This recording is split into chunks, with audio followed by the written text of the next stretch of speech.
Hello and welcome. We're at the HT Leadership Studio celebrating 100 years of Hindustan Times. And as part of our discussions today, we're going to have a conversation with various business leaders spanning across industries, politics, Bollywood, and what you will. And today, we're joined by Mr. Subodh Gupta, who leads Lords Mark Industries. Mr. Gupta, welcome to Hindustan Times.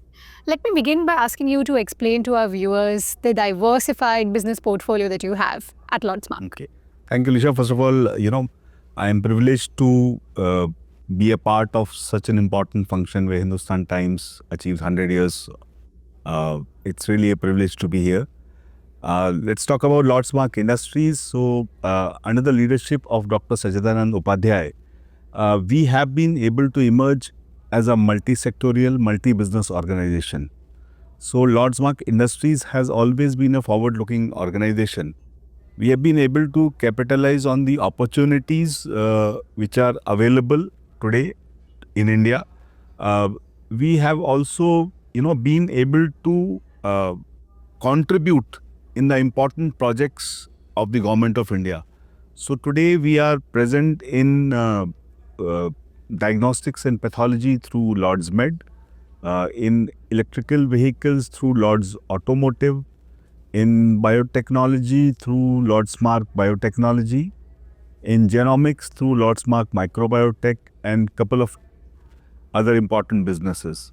So yes, we have been a multi-sectorial organization. That's because we want to be present in the industries which are futuristic, which are growing, and which can contribute to nation's success. Right.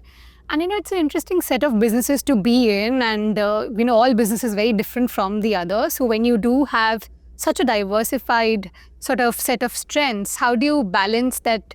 You're also innovating all the time and then keeping your customer-centric focus on too. Okay. So innovation is at the core of whatever we do, in whatever businesses we are, and we started investing in R&D and innovation not today but around 2016-17, and since then we have been evolving. So we work through both in-house innovation and collaborations. So if you look at our various verticals or business units, they are independently contributing, plus we have a lot of synergies between all those businesses. And this is how we have been able to strike a balance between, diversification and a constant growth. So tell us, if you could give an example of how you really drive synergies between different businesses, how does that sort of play out in the real world for you?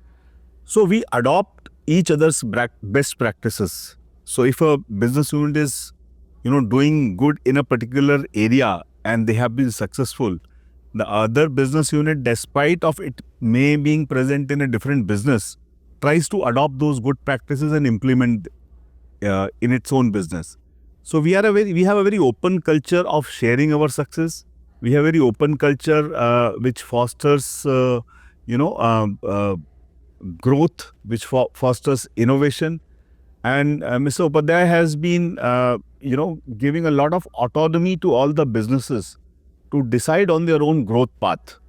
So we decide on what is that we want to achieve, but we keep on adopting what other group companies within the ecosystem, what they are doing good, so that, we don't have to learn from scratch. We learn from our own peers. Interesting, right. And I think here the openness that you spoke of, really comes into play because industries, spawn so much, so many different elements these days, and everything changes very rapidly. And I think in one of the conversations we heard at the summit today, the key point that was made is that the pace of change is becoming very fast as well. So when industries evolve so quickly, what enables you to really keep an eye on what is current and what is going to be relevant in the near future and, ensure you're on top of that? So we continuously keep on investing in all future businesses. Like I told you, we have electrical vehicles division. So we are not only focusing on electrical vehicles manufacturing, we are focusing on creating an infrastructure for electrical vehicles in future, which means charging stations, charging ports, because ultimately if this industry has to be successful, charging stations and charging ports have to be available to a common man very easily. Similarly, if you look at our genomics business, so we are present in genomics business, which is a very futuristic business. So in the future of healthcare lies in knowing your genes. So it is going to be, a very personalized treatment in future, not one size fits all. So we have invested in this business. We have started investing in this business because we know that in next 10 years, this business is going to be very strong. And we should be able to provide that kind of services to the Indian population. So, and this is going to help the healthcare infrastructure of the company. We keep on innovating in terms like, for an example, today we have developed a biochemistry reagent, which is the only reagent that can boast of 100% accuracy. And we want to make it available to the people of this country. So we keep on developing, we keep on innovating. We try to understand what could be a need in next 10 years. And that's how we keep on aligning our dreams and strategies. Right. So I think what you've identified here is the mega trends that are going to sort of shape the future of industry, whether it's, the energy transition in automobiles, advanced genomics and things like that. But here, do you think a more specialized strategy is something that works more, or because currently what you have is a more of a conglomerate view? So what really ends up winning in these scenarios when the sectors you're operating in are very disparate? So as I said, each business operates independently, and each business has a vision of its own, and each business has a strategy for growth. So altogether, we look like a conglomerate, but within ourselves, we have a healthy competition with each other. We, foster a ecosystem of competition where we reward the innovations which are brought about. We reward the people who bring in such innovation. And although, we may look diversified, but ultimately the aim is to have a strong growth, faster growth, a value for our investors and stakeholders. And more importantly, being aligned with what is country's vision. So that is very important for us. And that's how all these sectors which are on a high growth, maybe it is a renewable green energy, electrical vehicles, healthcare, which is very important to us, then, other infrastructure things are, become the core of what we drive every day in and day out. Right. So you've clearly identified those sunrise sectors, so to speak, and you've sort of, got to play in each of those. But before we wrap, because this is a summit where we talk about leadership a lot, help us understand what really guides the vision of the group and brings all your businesses together. You have referred to Mr. Upadhyay. So perhaps, where, his philosophy really comes into tying together, all the different pillars of the group. Right. So, as I already shared, Mr. Upadhyay is a visionary leader. So, he has the capability of thinking ahead of time and investing in technologies, investing in sectors which may be nascent today but are going to grow in future. So he has constantly been, guiding us to bring the latest technology, to bring the latest innovation to our businesses.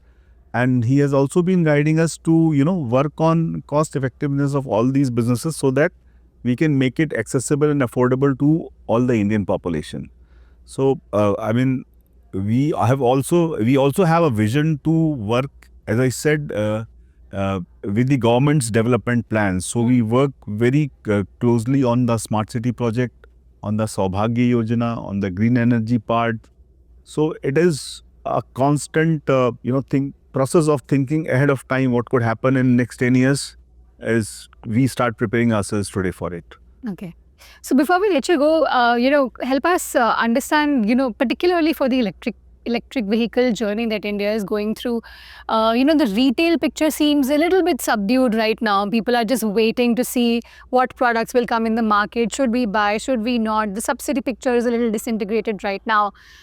So what do you think are the drivers for growth eventually in this sector? Is it going to be government demand? Whether it's in public transport or, the subsidies that, spur demand, or is it going to be the retail buyer or a mix of both?